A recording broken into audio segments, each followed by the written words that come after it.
you're all gravy. Hey, we're all gravy. Recording. Hello! We are here to start interviewing people and catching people unawares on the street, asking them important philosophy questions. We've got what is art, and since we're here at the Tate Modern, we have decided to theme our questions around art. And really take a good stab at the general public and figure out if they understand what is art.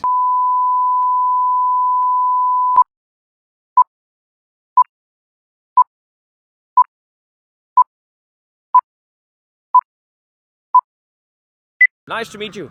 So you've just come out of the museum. Can you tell us what is art? How would you define art? Because when you look at the dictionary, the definition there is really, really lacking. What do you think art is? I don't know. I think art is very subjective, so I don't think it should have a Oh, that's definition. jumping into the next question already. Yeah, okay. Yeah, go on. I mean, I don't think it should have like a specific definition. I just think art is something that makes you feel something. Something that makes you feel something. Yeah. Okay. What do you think? No, yeah, the same. Stuff that comes from your heart and that makes you feel. Okay, stuff. Something, yeah, that provokes like some sort of reaction. Right. Yeah. What about, I mean, I suppose you could look at a building that's really, really ugly. And, you know, it's just a concrete building, and that can generate an emotional reaction as well, right? You see something like, oh, this looks ugly. Would you call that art as well, or is it different? No, it's different because I that's. I what- guess some people will see it as art. Like Yeah, people, I architecture think- can be art. Too. Yeah, I think everything can be art if you look at it like that. Yeah. If you look at it in a particular way, Yeah. everything can be But I art. think it's more than just if it's like visually pleasing. Yeah. It's like provokes some sort of like emotional reaction that's deeper than just if you like it or not. Like something that has some sort of meaning. I don't know. Okay, deeper emotional action, Yeah. meaning. We're getting closer to the meaning here, folks. That's it. Excellent. What is art? What would you say art is? Because the definition in the dictionary is not very helpful, is what I think. So in my point of view, art is very specific, so everybody sees it in a different way. So So it's definitely subjective. yeah, Right. You've just come out of the Tate Modern. You've appreciated some art. Can you help us in defining what is art? Because the definition in the dictionary is not very good. Spirit of creativity in man. Spirit. Okay, yeah, that was pretty spot on. Spirit of creativity in man. If you had to break that down, what does that mean exactly? It means that we are makers and that we solve our problems by fusion, whatever. I mean, you know, it's creative, but it's also purposeful. Okay, what is art, would you say?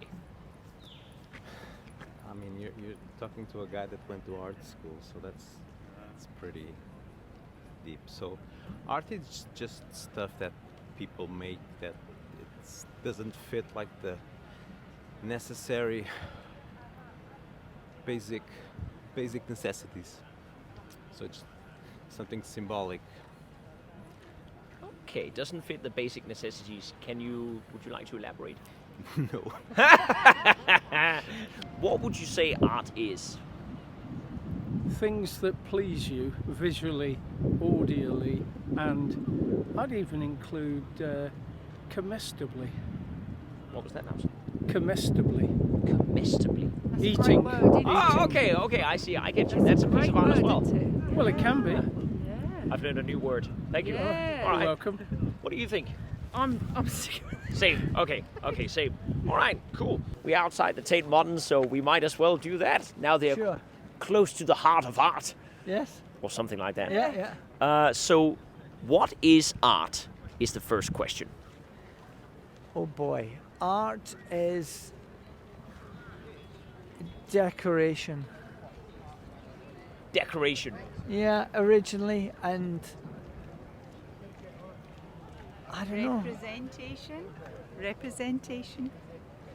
Decoration and representation. Would you like to elaborate on those? What do those mean? So we were saying earlier, so art perhaps was decorative, something to adorn your house or your environment or your locale or your city, and then it became something more dangerous, more edgy, so it makes a statement, or it gets people angry, or it sues people. So it's whatever. It's in the eye of the beholder, I guess. But it's complex and too difficult to define for my small brain. So did it used to be more simple, and now it's become more of a thing that's meant to, what's that word I'm looking for? Challenge you. Yes, exactly. Yes. Yeah. So originally it could be for two. Please jump in. Well, I just think if you take it all back to the cave paintings, there were representations of what they saw. Right. And then over the years, even the kings and the queens of past would be represented. Usually not the peasants or normal people because they didn't have the money. And then it's become, the photos have taken over, and then you've got really, people pushing boundaries with installations and all kinds of things. But art, I think, is really important for even children just to express themselves, I think so. So the mean. Oh, sorry, go on. No. Yeah, what is art? What do you find represents art for you? It's just Most anything that's sort of someone's response to something that stimulated them to make them want to create. And I feel like it can be anything, and art doesn't even have to be like created at I some think any point. sort of creative response to stimulus counts as art for me. I would say intellectually or emotionally impactful. So after visiting here, there were some things that just immediately made me emotional, and others that were challenging and just really made me think about it. Okay. And so I feel like there's something about art that needs to be willing to take risks. It's not passive. Right. I see. Yeah, interesting. Do I have a special definition for art? Not necessarily. I like what I like, and I will go and see most things and have a wander around, and I will stop at the things that attract my attention when I'm in an art gallery. But obviously arts covers many things, so things like theatre and stuff which I love going to. But I think it's just anything that is not work related that people find enjoyment in, maybe. Mm-hmm. It's interpretation of beauty, and how is life itself art, and it's art of living. Yeah. And it's just something really wild and right. Yeah. Okay. So a definition of art. Oh gosh, that's such a great question. And it's a question I can't really answer succinctly. Right. Okay. I guess it's. Oh, is it creating something that you didn't need to create? We'll go for that. Creating something you didn't need to create. Yeah. It's not fun for enjoyment. Nothing. You just didn't need to. Yeah. You chose to. Definition. Okay. That works for me.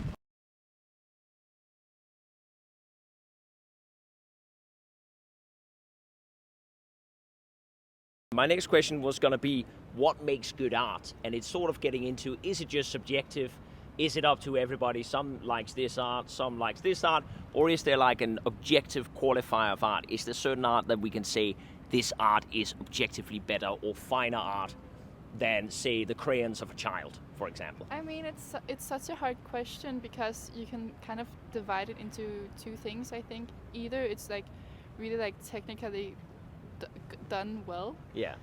Like for example, a painting that's like really detailed, where you can see that this artist really knows like stuff about like shading and anatomy and stuff. Sure. Yeah. Or you can have like more abstract art that's kind of the more modern type. And I think it's subjective. I mean, people would define both of them very differently. Like, some people don't see the like more modern art as art even. Yeah. So I think it can be subjective, but I don't know. Because you could also have a guy, I've seen some art where it's like they just put a red dot on a blank canvas. So it's like, this is art. It's like, what did he have to do? He just had to put that there. But I mean, kind of the thing that makes it art is the way it provokes you. Right, Yeah. okay. So if it's intelligently thought out, and you're like, okay, this is actually pretty smart, and there was an and idea behind it. challenges your views of things. Right. I Okay. guess. Okay. What do you think? Yeah. Yeah. Same. Can we make any sort of judgments about some art being better than other art? That's I difficult. don't think so, because I think the artists also include their feelings in art.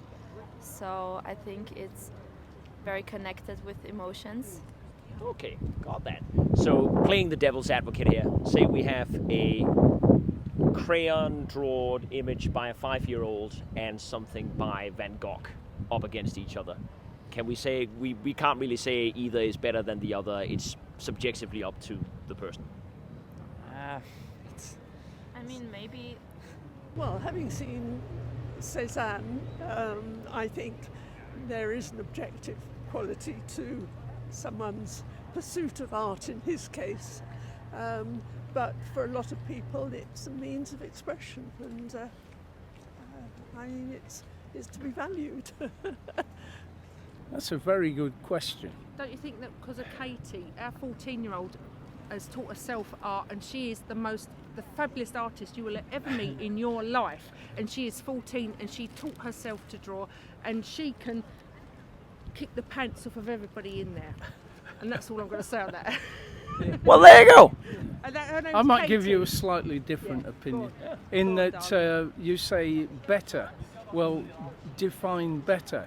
Well, some art is popular with the masses. Some art is popular with the superpower rich elite, and some art is cheap, and some art is extremely expensive. So definition of better is in there somewhere. Yeah, it would appear to be. You'd like to say it's completely subjective, but it can't be, because why would some stuff be in there and some stuff be out here? And right. Why can't I put stuff in there and sell it for £1 million? You know, because why not? So it can be subjective, but then again, I don't make art. Maybe it's redundant. But then Maybe one it's of my nothing. favourite pieces of art in my house is 4 children got together in 4 pieces of paper with some paint and did their own thing, joined them together and framed it. That's not art, though. But that is art to me. But maybe it's all redundant, because we were saying earlier, Charles Saatchi said something like 90% of everything I own is shit, which means like, well, okay, so which bits? And he couldn't define which is which, and I guess, you know, what does it mean? Yeah, it means we're all confused. Well, you want to say that, but then you have things like the what's it called? I think there is an objective standard, definitely, but for me, art is really subjective.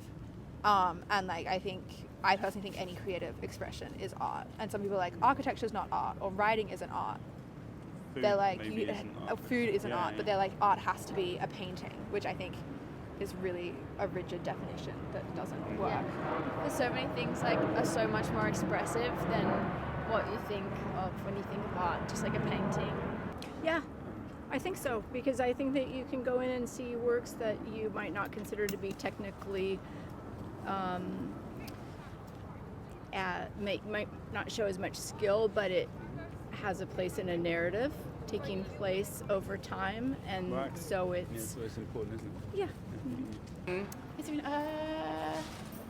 No, I think anyone should be able to make art and produce what they want, and people can then choose to see it as art or not, as the case may be. I mean, you know, people do little things on the wall, perfect, so yeah. Yeah, I think art is, you know, even a dot, you know? Yeah, it's kind of presentation. Everything you put on the canvas or in the nature is an art. Right. You know, and the objective and those kind of stuff is something it's just depend on the artist and the viewers. Yeah. You know, because everybody has his own kind of perception. You know, so the art is interpretation cannot be one of us. It's always, you know, diversified, depending the capacity or the mentality, how the kind of understanding the person have or not.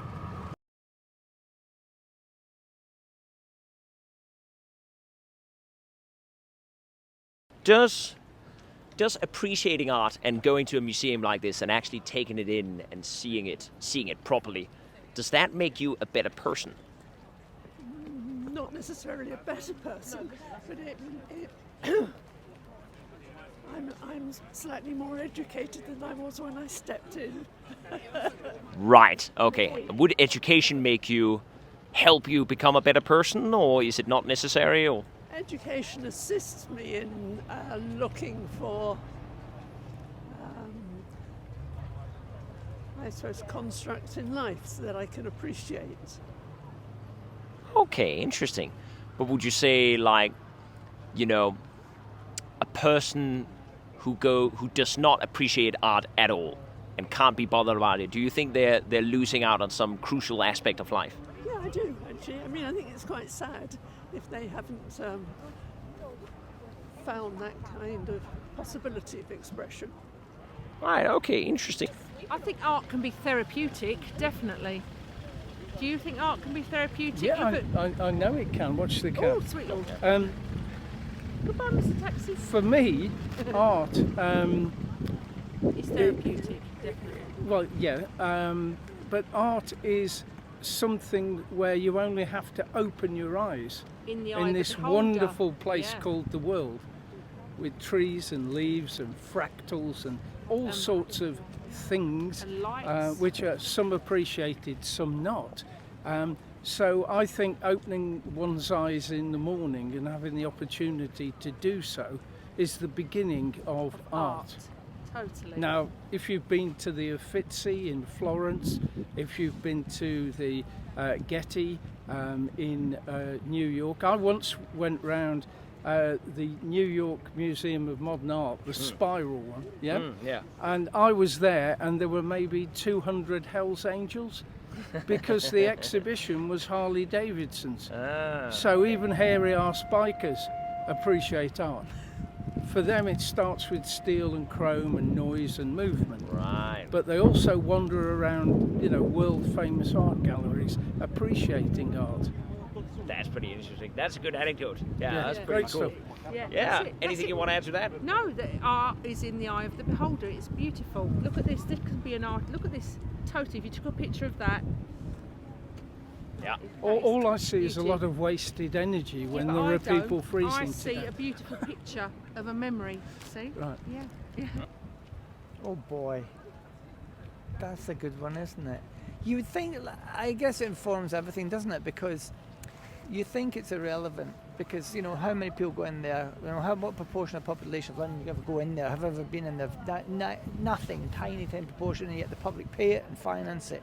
Therefore, you could say it's totally irrelevant, because we can find pictorial images or representation art in everything, so you don't have to pay for it, put it in such a. But I guess it does inform, it does, doesn't it? Because when you go back, you think, well, the Impressionists broke the mould and changed things, and that then fed through into all sorts of aspects of life and lifestyles and culture. I don't know what that all means, but what was the question? No, that's very good. That's very good. Yeah, it's sort of getting there. Yeah. You're sort of thinking it through as you're talking and Yes. debating with yourself and questioning through, which Yes. I'm a big proponent for. Yes. Well, what do you I think? just think go way, way, way back.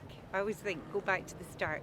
And people maybe dressed in furs or pelts that they got from animals or grass or whatever they had.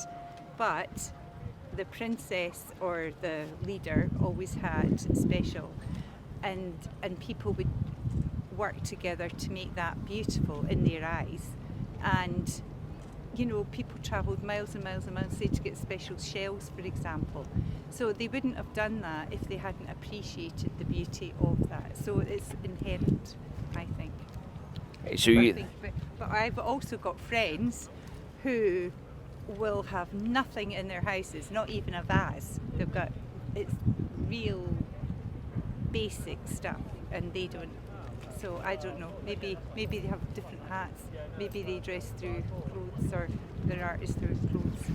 I don't know. And maybe sometimes I say, look at that guy over there, and don't look because he's not there, but that guy over there, he's wearing a Mexican poncho and he's wearing clogs, right? And I'm thinking, what a clown! What an idiot! No, he's not. But anyway, but then he has something, right? He, in his dress and in the art, whatever art he produces, he's special because that color, a combination of color and form, catches on.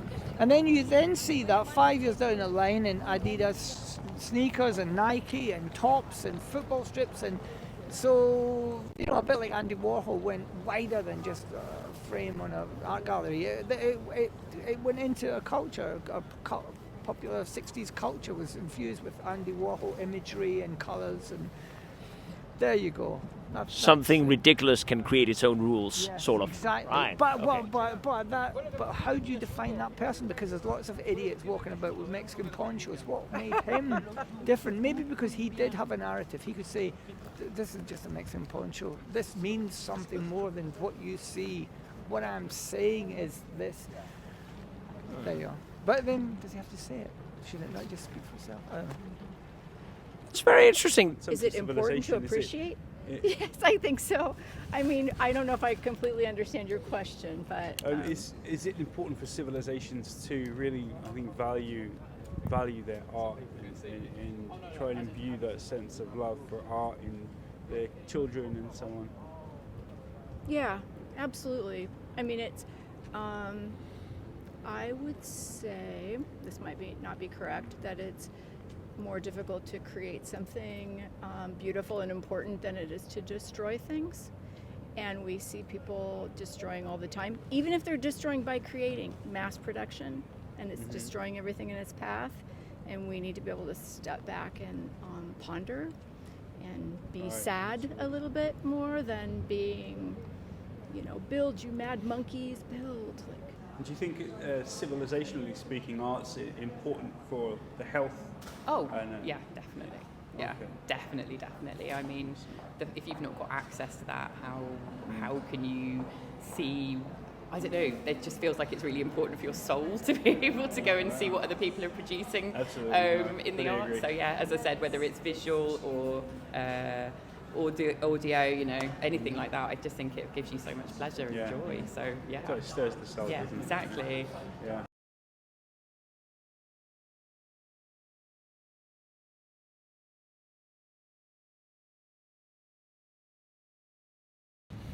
I think you have the general limits on society, like as soon as art starts exploiting other people, definitely. It has to be stopped. Exploiting or damaging anyone else in any way. But same goes for everything. What about offending certain people, maybe? Is offensive art Depends always okay? to what extent. If it's like a persecuted minority that you're offending, even if you're not intending to, it's not appropriate to display something that's going to actually affect a group of people. Because there's the whole thing about life imitates art, and if you've got art that is discriminatory, life will imitate that. It's similar with comedy and whatever it is, like benign human violation theory or something, which is basically things are funny if you're I struggle to describe it, if you're putting down someone or making fun of someone through comedy that has been historically persecuted, there's a power imbalance and it's not a good idea. And I think it's similar with art, that if the group that you are offending and the people that you are making fun of, or however you're doing that in art, is historically a minority and historically has been persecuted, like you said. I mean, think about if it's physically hurting someone, right? I mean, I'm trying to think of an obvious yes, that would be an extreme. There are always taboos, aren't they? I think with every society, it's just not just considered evil, nasty to go. To go that far, I suppose, with artistic expression. If you're stepping into the rights, the health, the well-being of somebody else in order to make your creation in a way that's harmful, you might even argue that that's no longer art. But if you thought it was, that might be an example of it having gone too far. I feel like maybe for me personally, yes, but that wouldn't mean that I'd want people to stop making it, because just because I might not appreciate it or think it's gone too far doesn't mean that it's not important in terms of asking the questions that it might be asking. Excellent. And pushing those boundaries. So yeah. Okay, fantastic. Can art go too far? Yeah. Yes. Okay. Cool. Elaboration or well, if it causes harm, you know, if it causes, I mean, it's like any activity. Yeah. If it causes actual harm, like if it triggers, maybe exactly, riots or physical harm or whatever. So yeah, I would say that there's boundaries to that, just as there is with everything else in society. So that's where I'm at. Yeah, no, that's great. Excellent. Thanks Okay, so much. enjoy. Thank you very Great. much. All right. Bye bye. Okay then. Immanuel Kant was a real pissant who was just as sloshed as Schlegel. There's nothing Nietzsche couldn't teach you about the raising of the wrist. Socrates himself was permanently pissed. John Stuart Mill, of his own free will, on half a pint of shandy was particularly ill. Plato, they say, could put it away. Half a crate of whiskey every day. Aristotle was a bugger for the bottle. Plato was fond of his dram, and René Descartes was a drunken fart. I drink, therefore I am. Oh, there's nothing Nietzsche couldn't teach you about the raising of the wrist, and etc. etc. There you go, there you go. Much better on Monty Python. Get the idea. 14-year-old. There you go. My name's Will. This is Amanda. Amanda and Will and Katie Thomas. Look her up. Katie Thomas. It's online, is it? There you go. It's online now. Who are you? I'm Kim. Kim. Yeah. Lovely to meet you. Are you Finnish? What's your name? No, I'm Danish. Christian. That's close. Yeah, What a yeah. lovely biblical name. Thanks so much. Yeah. Great stuff. Yeah, cheers. Thank you. Teach you to stop strangers. Yeah.